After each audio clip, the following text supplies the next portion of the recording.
Big political story taking place today. The Congress has to decide whether heads need to roll. Rahul Gandhi and Sonia Gandhi expected to resign or at least offer to from their party positions at the meeting of the Congress Working Committee. Speaking out on the Congress debacle, somebody who's actually won his seat, Shashi Tharoor was another one. Kamal Nath is now, by the way, the senior most MP in Parliament. And he's talking some hard talk about what the Congress needs to do, talking to me earlier.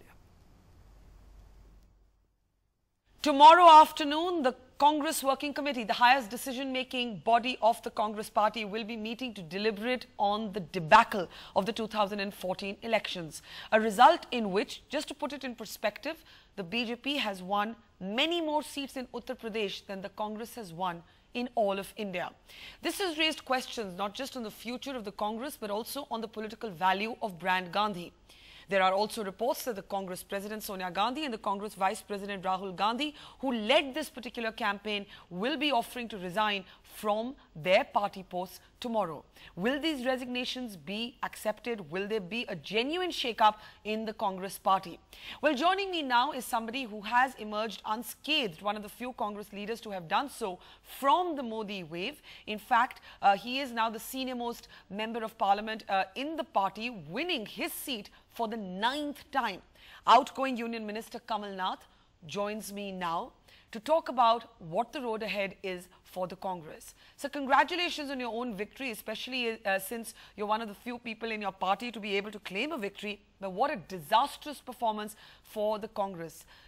The enormity of what's happened, has it sunk in? Is it beginning to sink in?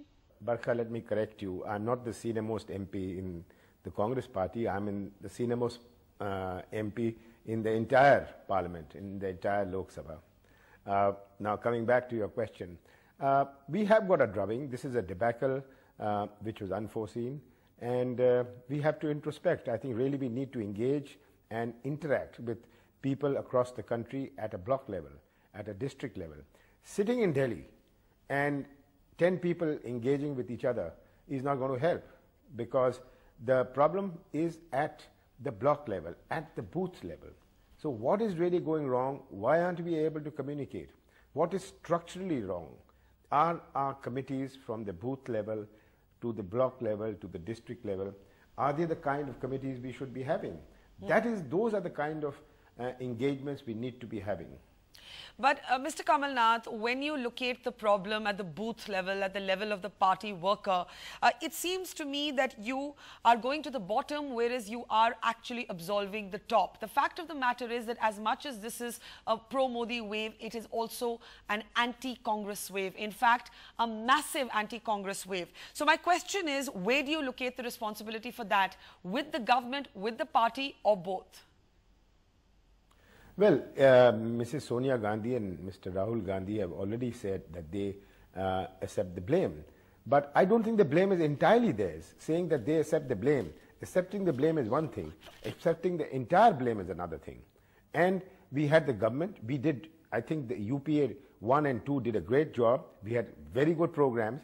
We were not able to get it down to the people, whether it was our right to education, whether it was a roads program, whether it was our programs in the panchayats.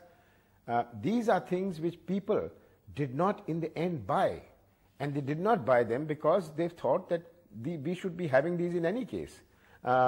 We must remember that we have a very aspirational society, and the aspirational society was not connecting with us, and we were not connecting with the aspirational society.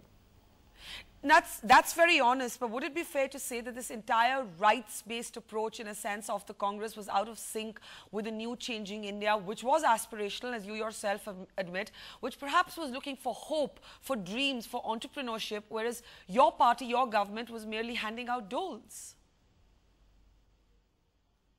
Well, between 2004 and 2009, we whipped up employment. The economy was booming. There were youngsters of 27, 20 years old buying houses, buying cars.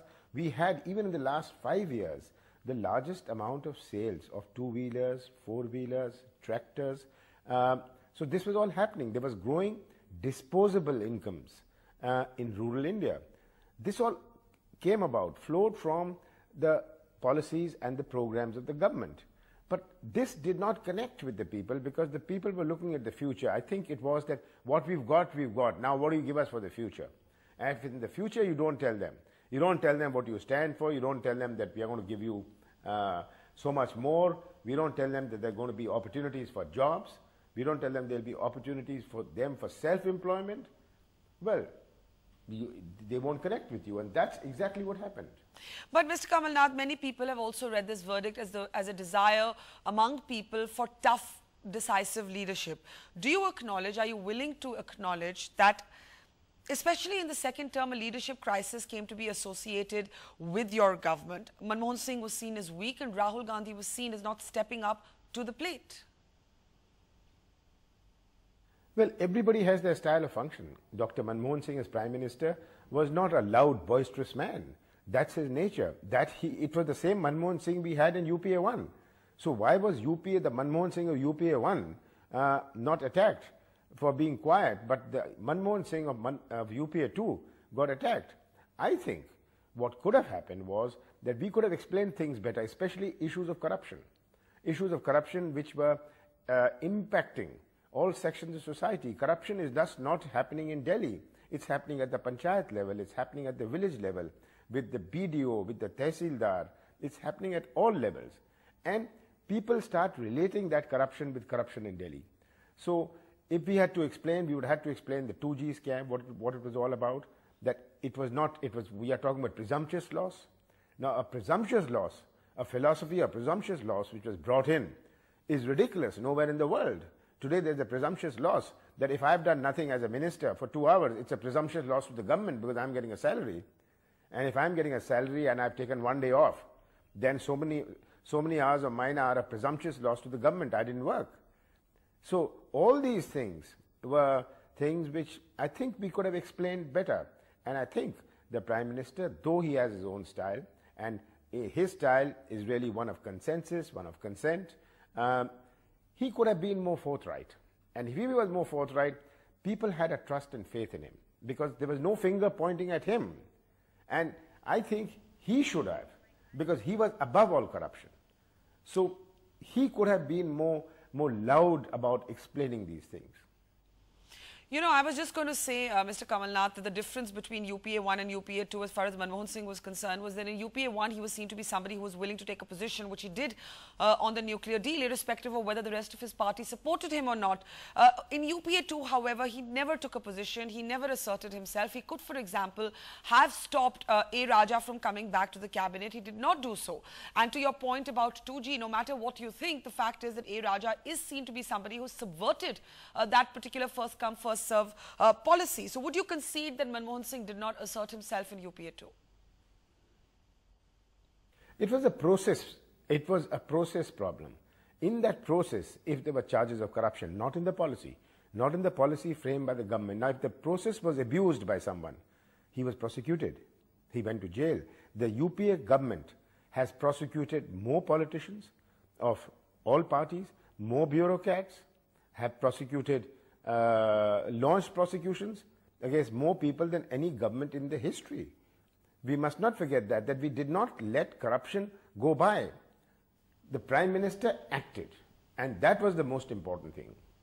Now, you say that the Prime Minister could have been more communicative, more forthright, and that's honest of you. But what about the absence of communication from the other top leaders in the Congress power establishment? Sonia Gandhi and Rahul Gandhi didn't speak either.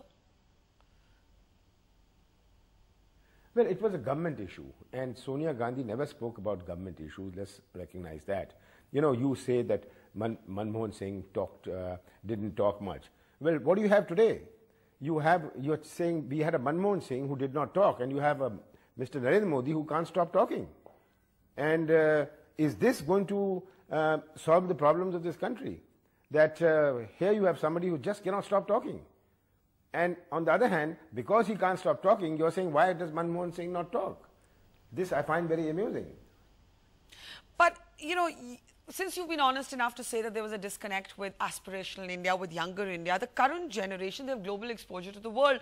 They're used to leaders like Obama and Cameron who talk regularly to the media. They have a much more informal style. So surely you have to concede that communication all around was a huge problem.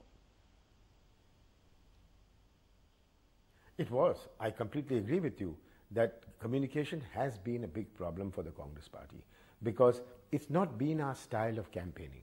That's not been, if you've seen all the campaigns, and I have seen campaigns now over the last, over 35 years, that the communication is entirely different.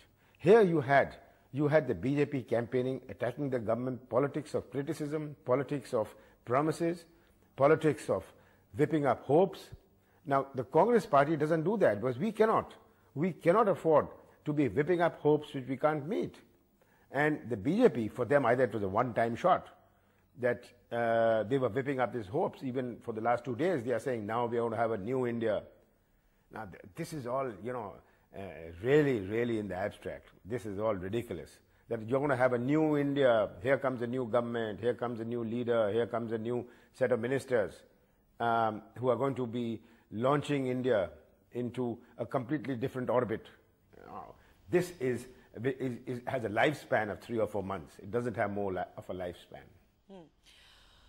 Talk a little bit about Rahul Gandhi. Let's talk about him. Rahul Gandhi, there is a perception that the rest of the party is trying to shield him, Mr. Kamal Nath. If we can just bring up that defining image of Rahul Gandhi when he was smiling, in fact, right after, when he came out to address the media, right after that Congress debacle. There's a perception that the party is trying to shield Rahul Gandhi, and that tomorrow when he offers his resignation, all of you will say, no, no, please don't. Why? Why this attempt to shield Rahul Gandhi? Look at the statistics. He had 43% attendance in Parliament compared to over 70% for the average MP. He never asked a question. He seemed cavalier and as I said, smiling after that debacle, casual almost. Has he not become a failed leader for the Congress?